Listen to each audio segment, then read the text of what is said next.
Continuing his intense refinement process, Liu Sheng's clone ignites his mutated immortal cells with the fire of the demon realm. He tracks his progress, successfully compressing 1, 2, and then 3 million cells. After igniting 10 million mutated cells, the clone lets out a powerful roar and prepares to continue the process. However, he is suddenly forced to stop when he notices a major change in his environment. He looks around to find a completely desolate and ruined landscape. Examining the cracked ground, he realizes the local supply of dark energy is completely depleted. His insatiable tentacles have devoured every last drop of essence from the region. Sensing the dark energy in his hand, he notes the clone's strength has still increased tremendously. Although his base cell count remains at 30 million, the overall quality of each mutated cell has skyrocketed. Clenching his fist with a confident smile, Liu Sheng marvels at how this mutated avatar has become much more perfect and powerful. Realizing he needs even more power to achieve a breakthrough, he decides to abandon this depleted area and find a new territory to hunt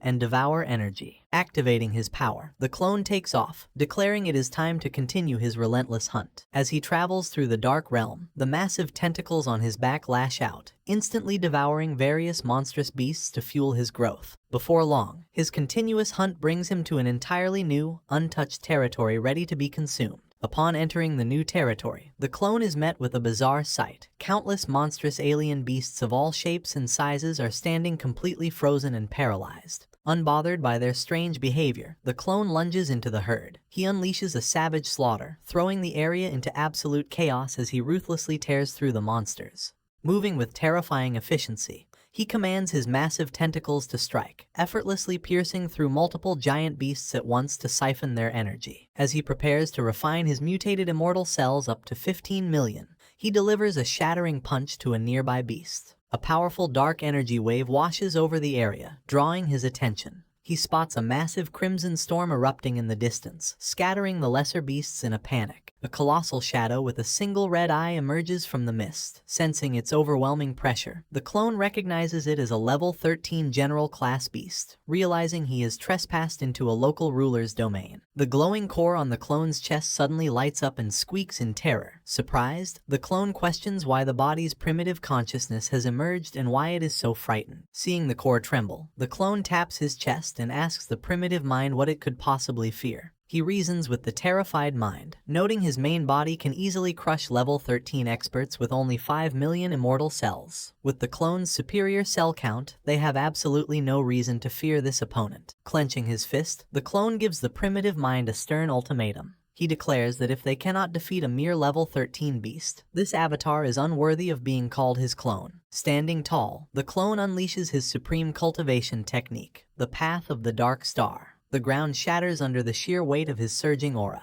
He fully activates his primary sovereign star form, his eyes glowing with purple light as he prepares to strike. Taking flight, the clone transforms into a streak of purple light, hurtling directly toward the colossal beast. Looking at his massive opponent confidently, the clone decides to use his ultimate offensive technique. He readies his strongest martial art, the 5 Seasons Fist. He aims to push it to the ancient 5th season, a terrifying technique capable of incinerating entire starry skies. The clone reflects on his grim surroundings, noting that in this dark side universe, there are no seasons at all, let alone a sun. Winding up his fist with crackling energy, he declares a new era has arrived. Commanding that there be light in this dark world, he unleashes a devastating punch, triggering a colossal explosion that completely shatters the realm's darkness. Out in space, the battlefield around the Star Spirit Flower is in complete chaos. Despite being outnumbered in a clash of level 13 masters, the bandaged assassin calmly holds his own against Wu Tian,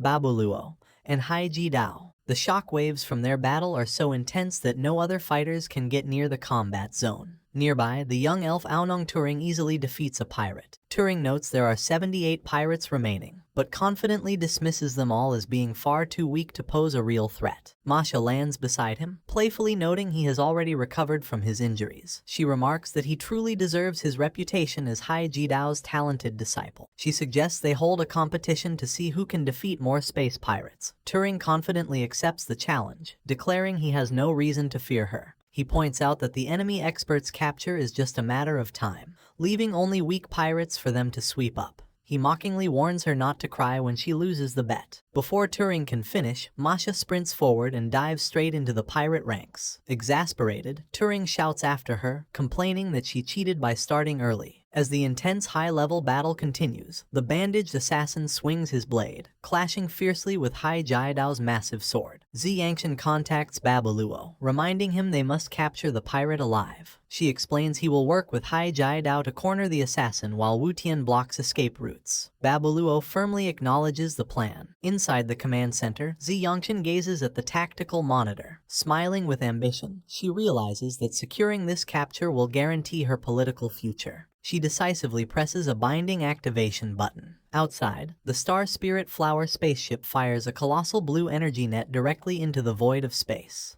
The energy grid streaks toward the combat zone. Preoccupied with his duel, the bandaged assassin is caught off guard, reacting in shock as he realizes he is trapped. Hai Jidao tells the pirate not to even think about escaping. Backed by Babaluo and Wu Tian, the three masters surround the assassin as the energy cage shrinks around him. Watching this excites Xiangqian, who eagerly waits for the trap to hit its mark, knowing they are on the verge of success.